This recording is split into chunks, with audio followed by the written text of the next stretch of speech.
अपने कार्यक्रम कृषि दर्शन में हम हाजिर हैं फिर एक नए अंक के साथ। किसान भाइयों, आज के कृषि दर्शन अंक में हम जानेंगे अनानास की खेती के बारे में और मोती की खेती के बारे में। अनानास एक ऐसी ऐसी फसल है जिससे आप बहुत अच्छा उत्पादन ले सकते हैं। छिंदवाड़ा जिले के हमारे जो किसान भाई हैं इससे बहुत अच्छा लाभ कमा रहे हैं। डॉक्टर इसमें उनका सहयोग कर रहे हैं। अनानास की खेती किस तरह की जाए, इसी के बारे में जानकारी दे रहे हैं डॉक्टर रुपेंद्र कुमार झाड़े, वैज्ञानिक उद्यानिकी, जवाहरलाल नेहरू कृषि विश्वविद्यालय केंद्र द्वितीय, बेलखाड़ी तामिया, जिला छिंदवाड़ा से। आइए जानते हैं अनानास की खेती किस तरह की जाती है।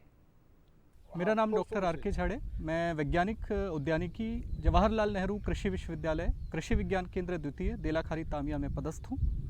यहाँ पर हमने नागालैंड से अनानास के पौधे लेकर के आए और 2 वर्ष पूर्व हमने इसे यहाँ पर दोहरी लाइन पद्धति से लगाया था और आज के समय में आप देख पा रहे हैं कि ये पूर्णतः से हमारा जो नवाचार है, हमारा जो प्रदर्शन है, वो सफलतम पाया गया है। 2 वर्ष पूर्व जब इसे हमने यहाँ पर लाकर के लगाया हुआ था तो उस समय हमने इसे इस भाव के साथ लगाया था कि यहाँ पर ये जो नवाचार है, हमारा प्रदर्शन है, वो किस तरह से पूर्ण हो पाएगा कि नहीं हो पाएगा। एक प्रदर्शन था जिसको हमने लगभग आप देख पा रहे हैं यहाँ पर 1300 वर्ग मीटर एरिया में हमने इसके 5500 पौधे लगाए थे। जो पौधे लगे हुए हैं ये दोहरी लाइन पद्धति से लगे हुए हैं और ये एक तरह से नया प्रदर्शन है, नया इंट्रोडक्शन है जो इस वातावरण में हमने लगाया था और आज के समय में ये पूर्णतः सफलतम पाया जा रहा है, जिसका परिणाम आपके सामने यहाँ पर दिखाई दे रहा है। दोहरी लाइन पद्धति से लगाने से हम ये देखते हैं कि एक इकाई क्षेत्र में हम अधिकतम पौधे लगा सकते हैं, जिसको हम हाई डेंसिटी प्लांटिंग कहते हैं, सघन रोपण पद्धति। इसमें पौधे से पौधे की दूरी हमने 30-30 सेंटीमीटर रखा है और जो पंक्ति से पंक्ति की दूरी है वो 60 सेंटीमीटर रखा है और पंक्ति के बाद में जो बीच का एक ट्रेंच हम कहते हैं उसको 90 सेंटीमीटर रखा है। तो यदि किसान भाई इस तरह से खेती करेंगे तो प्रति इकाई क्षेत्र में यदि हम प्रति हेक्टेयर की बात करते हैं तो 1 हेक्टेयर में 45,000 से 55,000 तक के पौधे 1 हेक्टेयर से हमको इससे मिल सकते हैं। लगाने की पद्धति यदि हम बताएं तो इसमें 3 तरह से हम पौधों को लगा सकते हैं। सबसे पहला ये ऊपर का पार्ट होता है जिसको हम क्राउन कहते हैं। उसके बाद इसके नीचे से एक स्लिप्स निकलती है और उसके बाद शकर होता है। शकर, स्लिप्स और क्राउन 3 तरह से हम पौधों को यहाँ पर लगा सकते हैं। हम लोगों ने इसके स्लिप्स नागालैंड के दीमापुर से लेकर के आया था, जहाँ पर सबसे अच्छी क्वालिटी का अनानास पैदा होता है और 2 वर्ष पूर्व इसको लगाया और आज के समय में हमारे 24 महीने के बाद में हमने इसको फ्लावरिंग और फ्रूटिंग में अभी आपके सामने ये पूरा का पूरा पका हुआ अनानास दिखाई दे रहा है। यहाँ की जलवायु के हिसाब से यदि हम देखें तो अनानास को जो उपयुक्त जलवायु की बात यदि हम करते हैं तो 20 डिग्री सेंटीग्रेड से लेकर के 36 डिग्री सेंटीग्रेड तक के जलवायु वाले क्षेत्रों में हम लगा सकते हैं। अधिकतम जलवायु या फिर अधिकतम तापक्रम की हम बात करते हैं तो 40 से 42 डिग्री सेंटीग्रेड तक तापक्रम को ये सहन कर सकता है। साथ ही साथ यदि हम इसकी ऊंचाई की बात करें तो मराइन सी लेवल से या फिर समुद्र तल से 1500 मीटर की ऊंचाई तक हम इसको लगा सकते हैं। तो एक नया प्रयोग था जो हमने यहाँ पर किया और अभी हमने देखा है कि ये सफल हो चुका है। अब कृषि विज्ञान केंद्र बेलाखारी तामिया के माध्यम से हम इसको किसानों के खेतों पर लगाएंगे और वो किसान इससे अधिकतम मुनाफा पा सकते हैं। किसान हमारे कृषि विज्ञान केंद्र से सीधे जुड़ सकते हैं। हमारा कृषि विज्ञान केंद्र जवाहरलाल नेहरू कृषि विश्वविद्यालय जबलपुर के अंतर्गत आने वाला छिंदवाड़ा जिले में द्वितीय अतिरिक्त कृषि विज्ञान केंद्र है और यहाँ पर हमारा जो तामिया क्षेत्र है ये कूलतम जो शुष्क और आर्द्र जलवायु के लिए जाना जाता है, पर्यटन क्षेत्र भी है और यहाँ के आदिवासी बाहुल्य क्षेत्र के हमारे जो किसान भाई हैं वो लगातार हमसे संपर्क में हैं। समय समय पर हम प्रदर्शन के माध्यम से और प्रशिक्षण के माध्यम से किसानों को इसके बारे में जानकारी देते आ रहे हैं। साथ ही साथ जो प्लांटिंग मटेरियल की बात है, प्रवर्धन माध्यम जो इसके पौधों की बात कर रहे हैं, इसके पौधे हम ही किसान भाइयों को यहाँ से देंगे और समय समय पर, जैसे कि अभी हमारा ये एक प्रदर्शन था, एक नवाचार था जो सफल पाया गया है और अब हम किसानों को इसके पौधे प्रदान करेंगे और वो अपने खेतों पर लगाएंगे। इसको लगाने के लिए जो सबसे पहली बात मैंने आपको जलवायु की बताई कि जलवायु हमारे क्षेत्र की अच्छी है, इसके लिए ये इसका रिज़ल्ट हमको यहाँ पर अभी दिखाई दे रहा है। मिट्टी की यदि हम बात करेंगे तो गहरी मिट्टी में हम इसे नहीं लगा सकते हैं। गहरी मिट्टी, काली मिट्टी पर इसको नहीं लगाना है। बलुई दोमट, अच्छी जल निकास वाली और कार्बनिक पदार्थ युक्त जो मिट्टी होगी उसमें हम इसको लगाएंगे, जिसमें जो मिट्टी का पीएच मान है वो 7 पीएच से अधिक नहीं होना चाहिए और 5 से 6.5 या 7 पीएच के बीच वाली मृदाओं में हम इसको लगा सकते हैं आसानी से। लेकिन मिट्टी में जल का भराव नहीं होना चाहिए, नहीं तो इसमें एक समस्या आती है जिसको हम फ्रूट रॉट की समस्या कहते हैं, फल सड़न की समस्या कहते हैं। यदि पानी पौधे के पास में जमा रहेगा तो हमारा पौधा खराब हो जाएगा, इसलिए समय समय पर हमको देखते रहना चाहिए।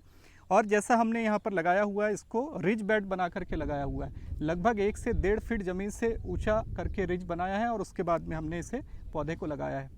साथ ही किसान भाई जिनके पास में ड्रिप इरिगेशन, बूंद बूंद टपक सिंचाई पद्धति हम लोग कहते हैं, इसकी व्यवस्था है, उसके साथ में उनके पास में मल्चिंग की व्यवस्था है, तो ड्रिप और मल्चिंग में यदि हम इसे लगाते हैं तो अधिकतम पैदावार हम इससे ले सकते हैं।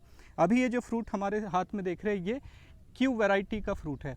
इसमें 2-3 प्रजातियां हैं जो बहुत ही प्रचलित है, जिसमें क्यू प्रजाति जो है वो सबसे अच्छी प्रजाति मानी जाती है और उसका जो फल है वो सबसे अच्छा तरह का फल माना जाता है। इसका फल जो होता है वो 800 ग्राम से लेकर के 1.5 से 2 किलो तक का बनता है। तो यदि हम ड्रिप इरिगेशन और मल्चिंग के साथ में यदि इसकी खेती हम करेंगे, हमारे किसान भाई करेंगे, तो फ्रूट का साइज़ इसमें और अच्छा मिलेगा।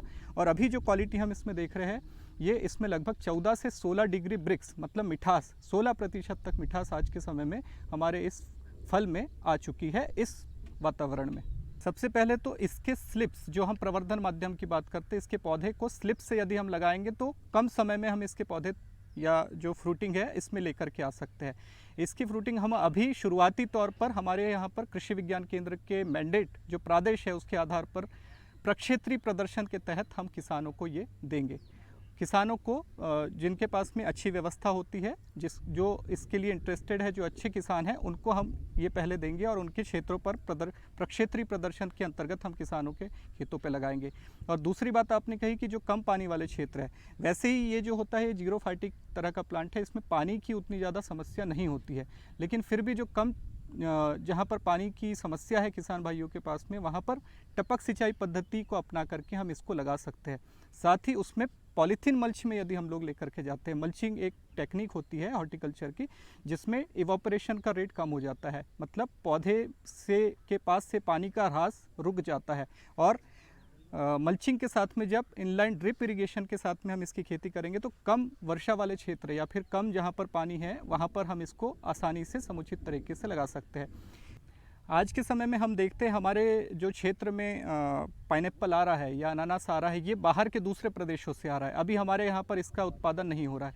मध्य प्रदेश में पहली बार हमने यहाँ पर देलाखारी तामिया में इसको लगाया है और नवाचार के रूप में हम देख रहे हैं कि ये पूर्ण रूप से सफलतम पाया गया है। मैंने जलवायु के बारे में बात की है कि 20 से लेकर के 36 डिग्री सेंटीग्रेड तक जहाँ की जलवायु होगी उस क्षेत्र में हम इसको आसानी से लगा सकते हैं और वहाँ के किसान इसको लगा सकते हैं। साथ ही साथ मिट्टी जो है, मृदा, इसको पहले हम मृदा को उसका टेस्ट कराएं। मृदा स्वास्थ्य कार्ड मेरा एक यहाँ से सभी किसान भाइयों को सजेशन ये रहेगा कि आप ज़रूर से अपनी मिट्टी की जांच कराएं और मृदा स्वास्थ्य कार्ड बनाएं।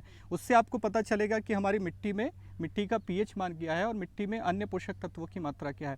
तो बलुई दोमट मिट्टी जो है, उस बलुई दोमट मिट्टी में हम इसको लगा सकते हैं। अच्छी जल निकास वाली कार्बनिक पदार्थ युक्त मृदा और जल निकास होना चाहिए, ऐसे क्षेत्रों पर हम इसकी लगा सकते हैं। और प्रति हेक्टेयर की जब हम बात करते हैं, प्रति हेक्टेयर में इसके 45,000 से 55,000 तक के पौधे लग सकते हैं और एक प्लांट से एक फ्रूट एक बार में निकलता है।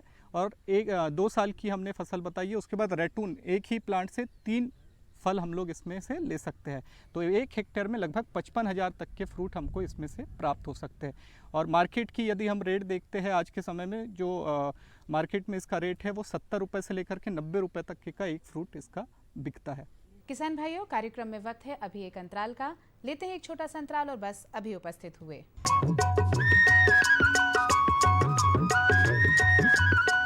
अरे सुन तो। मुझे क्या सुनाना चाहते हो? जो सुनाओ मेरी सौतन को। किसको? अरे वही तुम्हारा मोबाइल फोन जिससे सुबह शाम दिन रात चिपके रहते थे और कहते थे किसान कॉल सेंटर से बातें हो रही हैं। अच्छा ये बात है। हाँ, क्यों, क्या हुआ? अब बात नहीं होती क्या? अब तो झट से बात हो जाती है। संबंधी समस्याओं का अपनी भाषा में तुरंत हल पाने के लिए पूरे भारत में किसी भी फोन से हेल्पलाइन नंबर पर संपर्क करें। किसानों का दोस्त किसान कॉल सेंटर।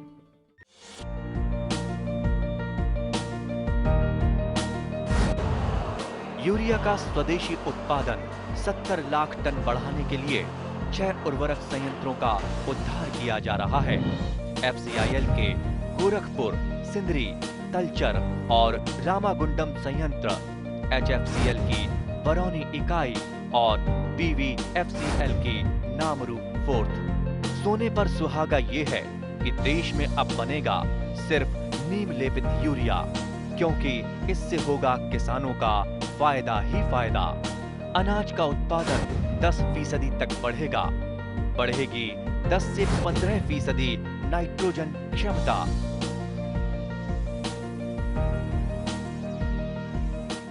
किसान भाइयों, हमारे जो किसान हैं और आप लोग जो इतनी अच्छी खेती करते हैं, अनाज की करते हैं, फल की करते हैं, सब्जियों की करते हैं, लेकिन क्या आपको मालूम है कि मोती की भी खेती होती है? जी हाँ, बिल्कुल मालूम है आपको कि मोती की खेती होती है। उन्नत तकनीक और आधुनिक पद्धतियों के माध्यम से हमारे जो कृषि वैज्ञानिक हैं उन्होंने ये पद्धति को अपनाया है, इस पद्धति का इजाद किया है कि आप अच्छे से मोती की खेती भी कर सकते हैं। बिल्कुल हाँ, रत्नों का भंडार है हमारा देश और अब हम इस तरफ भी बढ़ रहे हैं कि हमारे जो किसान भाई हैं फसलों के साथ साथ मोती की खेती कर सकते हैं। किस तरह की जाए, इसकी पूरी जानकारी दे रहे हैं डॉक्टर DC श्रीवास्तव। वैज्ञानिक हैं, खाद्य प्रौद्योगिकी, जवाहरलाल नेहरू कृषि विश्वविद्यालय केंद्र छिंदवाड़ा में हैं ये, और आपको ये बताएंगे कि मोती की खेती किस तरह हमारे किसान भाई कर सकते हैं और अच्छा लाभ कमा सकते हैं। मैं डॉक्टर DC श्रीवास्तव कृषि विज्ञान केंद्र वैज्ञानिक के पद पर पदस्थ हूँ और आज जैसा कि आपको ताज़े पानी में मोती की खेती के बारे में चर्चा कर रहे हैं, जो कि ये ताज़े पानी में मोती की खेती की परियोजना कृषि विज्ञान केंद्र को भारतीय कृषि अनुसंधान परिषद पोषित आदिवासी विकास योजना के अंतर्गत दिया गया है, जिसके अंतर्गत मार्च 2020 में इसकी शुरुआत हुई है। और सर्वप्रथम जो इसका प्रशिक्षण यहाँ पर दिया गया और प्रशिक्षण के उपरांत सवाई माधोपुर जो कि गुजरात राजस्थान में है, वहाँ से इसके सीप बुलवाया गया और 10,000 सीप हम लोग ने वहाँ से बुलवा करके और इसको यहाँ पर डेमोन्स्ट्रेशन के तौर पर, प्रदर्शन के तौर पर एक इकाई की स्थापना की गई। इसी संदर्भ में सर्वप्रथम जो आपको सीप में मोती पालन को कैसे निर्मित किया जाए, उसमें एक विशेषता ये रही है कि मध्य प्रदेश में ये पहला केंद्र है जहाँ पर कि डिज़ाइनर मोती उत्पादन किया जा रहा है। तो डिज़ाइनर मोती उत्पादन के लिए सर्वप्रथम जो सीप होता है उसमें थोड़ी सी सर्जरी की जाती है। सर्जरी के लिए क्या करना पड़ता है कि डाया होते हैं, डाया जो छोटे डाया जिस आकार में हमें मोती का निर्माण करना है। मुख्य रूप से तो गोल मोती निर्माण की जाती है, लेकिन जो डिज़ाइनर मोती होते हैं उसके अलग डाया आते हैं। जिस प्रकार का भी आपको डाया चाहिए, जैसे गणेश जी का डाया चाहिए या शंकर जी का डाया चाहिए या जो भी महिलाएं पसंद करती हैं, उस प्रकार से डाया बने बनाए आते हैं और उसमें मोती को हम लोग थोड़ा सा सर्जरी करते हैं। एक ब्लेड से या स्क्रैपर से उसको हम लोग खोलते हैं ताकि हमारे जो सीप को कम से कम नुकसान हो और उसमें हम डाया को इंसर्ट कर देते हैं। जब डाया को इंसर्ट कर देते हैं और उसके बाद में एक एक करके इसको हम लोग सर्जरी करते जाते हैं और नेट के माध्यम से इसको हम लोग 10 सीप को एक नेट में बांध करके, और जो हमारा तालाब बना है, तालाब का जो साइज़ है वो 10 बाई 40 का साइज़ है, 10 फीट चौड़ा और 40 फीट लंबा। इसमें हम लोग रस्सी के सहारे उस सीप को जो नेट में हमने बांधा हुआ है, नेट में इसलिए बांधा हुआ है कि सीप हमारी ज़्यादा गहरी ना चली जाए और उसको नुकसान ना हो, तो उसको हम सीप को नेट में बांध करके और उसको रस्सी में बांध करके लटका देते हैं। सामान्य तौर पर ये जो हमारी 10,000 सीपें हैं, इसको हमने सर्जरी करके और अपने प्रदर्शन इकाई में डाला हुआ है। जैसा कि हमने आपको अभी दिखाया कि ये जो 2000 मार्च से हमने इसको अब ये समय आ गया है कि अगले 2 महीने में इसकी हम लोग हार्वेस्टिंग कर देंगे, इसको मोती को निकालेंगे। और अभी तक जो हम लोग ने बीच बीच में इसको देखा है, तो बहुत अच्छा मोती का निर्माण हो रहा है, डिजाइनर मोती का निर्माण हो रहा है। बीच बीच में इसमें हम लोग इसको खाने के लिए जो ज़रूरत आवश्यक सामग्री या न्यूट्रिएंट्स हैं वो भी हम लोग इसको देते रहते हैं। और जो समस्या आती है, सवाल या काई की समस्या आती है, उसको समय समय पे अलग करना पड़ता है, क्योंकि इसमें तालाब में ऑक्सीजन की कमी ना होने पाए, इसलिए हम लोग इसको साफ़ सफाई भी करवाते रहते हैं। तो ये जो डिजाइनर मोती है इसको हमने तालाब में शिफ्ट किया है। और इसके बाद में इसकी जहाँ तक विस्तार की बात है तो यहाँ पे 6 राज्यों से लुधियाना, पंजाब, छत्तीसगढ़, झारखंड, मध्य प्रदेश और गुजरात के लोग यहाँ पर आकर के इनको प्रशिक्षण दिया गया है। कृषि विज्ञान केंद्र में प्रैक्टिकल प्रशिक्षण के माध्यम से 3-4 जो किसान हैं उनने बड़े पैमाने पर बड़ा प्रोजेक्ट इसका स्थापित किया है। तो ये जो कार्यक्रम है हमारा डेमोन्स्ट्रेशन प्रदर्शन का, किसानों को हम लोग दिखाते हैं, दिखाने के बाद में प्रशिक्षण देते हैं, और प्रशिक्षण के बाद में जो नए युवक हैं जिनको कि रोज़गार मिल सके और अपनी एक नवाचार के माध्यम से मोती पालन उत्पाद का स्थापना कर सके, इसके लिए कृषि विज्ञान केंद्र सतत प्रयास कर रहा है। तो जो कृषि विज्ञान केंद्र में हमारे यहाँ प्रदर्शन इकाई जो है जिसमें कि किसान भाई प्रशिक्षण ले सकते हैं, और इसके लिए एकीकृत फसल प्रणाली के अंतर्गत मोती उत्पादन का काम भी, जो मान लीजिए बरसात के समय जब हमारी फसलें ख़राब हो जाती है तो हमारे पास में एकीकृत फसल प्रणाली के अंतर्गत एक फसल ये भी है जो कि मोती पालन से हम लोग इसका जो हमारी फसल ख़राब हुई है उसका हम रिकवरी कर सकते हैं, उसका अलग से एक अन्य स्रोत बन सकता है। अब ये जैसा कि मैंने आपको बताया कि 10 बाई जो 40 का पॉन्ड है, इसमें जो लगभग खर्चा आता है वो 5 से 6 लाख का रुपए का आता है। शुरुआती समय तो खर्चा ज़्यादा आता है, क्योंकि हमें सीप भी मंगानी होती है, रॉ मटेरियल भी मंगाना होता है, और छोटा तालाब भी बनवाना होता है। तो इसके लिए गवर्नमेंट की तरफ से भी तालाब जो बनाए जाते हैं उसमें भी किसान भाई कर सकते हैं। जो मछली का तालाब है, छोटा तालाब है, उसमें भी डिवाइड करके भी किसान भाई इसको उत्पादन मोती उत्पादन कर सकते हैं। तो मुख्य रूप से शुरुआती समय तो इसमें कास्ट आती है, लेकिन बाद में जब एक बार तालाब बन जाता है तो फिर कास्ट कम हो जाती है। तो एक बार आपका मोती खरीदने पे जो लागत आती है, और उसके बाद में जो हमारा मोती है जो हार्वेस्टिंग के बाद में 180 रुपये से 200 रुपये का एक मोती बिक जाता है। अच्छा, इसमें ख़ास बात यह है कि इसके रेट कॉन्ट्रैक्ट भी हुए हैं। जिन्होंने मोती सप्लाई किया है, दिया है, जहाँ से मोती लिए हैं, उनके साथ में एग्रीमेंट भी हुआ है कि जब वो हमारा डिजाइनर मोती तैयार हो जाएगा तो हम वो उन्हीं को जो है वो लेकर के जाएंगे, और उसकी मार्केटिंग भी निश्चित है। और वो इस मोती को स्वयं खरीद करके और उसको जो गहने होते हैं, गहने में पिरो करके और ऑर्नामेंट तैयार करेंगे। और इसकी विदेशों में बहुत डिमांड है, क्योंकि ये जो डिजाइनर मोती हैं ये हमारे जो संस्कृति से जुड़े हुए हैं, और संस्कृति से जुड़े होने के साथ में इसका बहुत ज़्यादा मार्केटिंग भी हो रही है और लोग इसको पसंद भी कर रहे हैं। तो उन्होंने डायरेक्ट इसका एग्रीमेंट करके और इसको सेल भी किया जाएगा। तो ये जैसे हमारे पास में अनुमानन 8,000 जो हमारे पास सीप हैं, उसमें हमको जो खर्चा आया है लगभग 8 से 9 लाख का खर्चा आया है, और अनुमानतः हमको 16 लाख रुपए मिलने की संभावना है।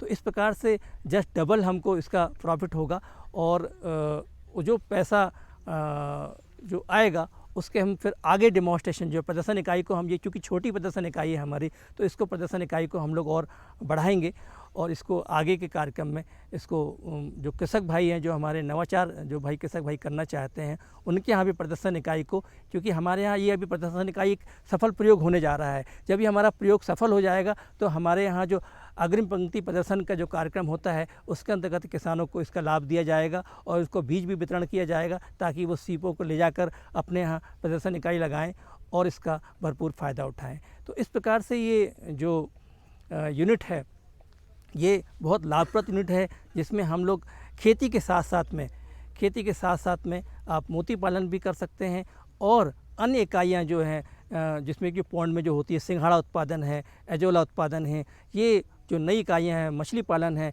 ये अलग अलग पौंड में आप कर सकते हैं। लेकिन मिश्रित खेती इसके साथ नहीं कर सकते। कुछ किसान भाई पूछते हैं कि हम क्या सीप के साथ मछली पालन कर सकते हैं, तो ऐसा करना ठीक नहीं है, क्योंकि ऑक्सीजन लेवल घटता बढ़ता रहता है, तो इस प्रकार से मछलियाँ मर भी सकती हैं। तो हमें जो है अलग अलग इसकी खेती करना चाहिए, और जो है इस प्रकार से जो यदि हम मोती पालन करते हैं डिमॉन्स्ट्रेशन के पर्पज से। अच्छा, कुछ लोग अपने घरों में भी इसका यूनिट डाल सकते हैं। अपना जो सीमेंट का पॉन्ड होता है उसमें भी कई लोग इसमें प्रशिक्षण लेने के बाद कुछ लोगों ने स्टार्ट किया है। तो ये आम के आम गुठलियों के दाम जैसी कहावत है कि हमें जो है एकीकृत फसल प्रणाली में यदि कोई फसल से नुकसान भी होता है, क्योंकि इसमें पानी से कोई नुकसान नहीं है, क्योंकि इसमें हमें 10 फीट पानी का लेवल बढ़ा के रखना है, तो पानी यदि ज़्यादा गिर भी जाता है तो इसमें हमें कोई पानी का कोई नुकसान नहीं होने वाला है। तो इसलिए बरसात के दिनों में कोई दिक्कत नहीं है, बस ये कि गर्मियों के समय में हमें पानी का सप्लाई मेंटेन रखना है। कम से कम 8 से 10 फीट पानी यदि रखेंगे तो हमें कहीं कोई डरने की संभावना नहीं है और अच्छे से हम किसान भाई इसकी खेती कर सकते हैं। किसान भाइयों, अभी आपने कृषि दर्शन कार्यक्रम में जाना अनानास की खेती के बारे में और हमने आपको जानकारी दी मोती की खेती के बारे में। और अब हमारे कार्यक्रम में वक्त है खबरें खेती जानने का, तो आइए देखते हैं खबरें खेती की। नमस्कार किसान भाइयों, बहुत स्वागत है आपका खबरें खेती में और आइए नजर डालेंगे प्रमुख समाचारों पर। किसानों को लाभदायक फसलें बोना चाहिए, मूंग उपार्जन के लिए मापदंड निर्धारित, कपास को मच्छरों से बचाएं, तिल की तना एवं जड़ सड़न से सुरक्षा। और आइए अब नजर डालेंगे खबरों पर विस्तार से। किसानों को लाभदायक फसलें बोना चाहिए। मध्य प्रदेश में पायलट आधार पर प्राकृतिक कृषि के लिए क्षेत्र चयनित कर कार्य प्रारंभ किया गया है। 2 प्रस्ताव cabinet committee for industrial promotion द्वारा मंजूर किए गए हैं। इस तरह के ठोस प्रस्ताव प्राप्त होने पर राज्य सरकार उनकी मंजूरी में विलंब नहीं करेगी। कृषकों के आर्थिक हित को देखते हुए नई योजना मध्य प्रदेश फसल विविधीकरण के लिए प्रोत्साहन वर्तमान वित्तीय वर्ष से 3 वर्ष के लिए लागू की गई है।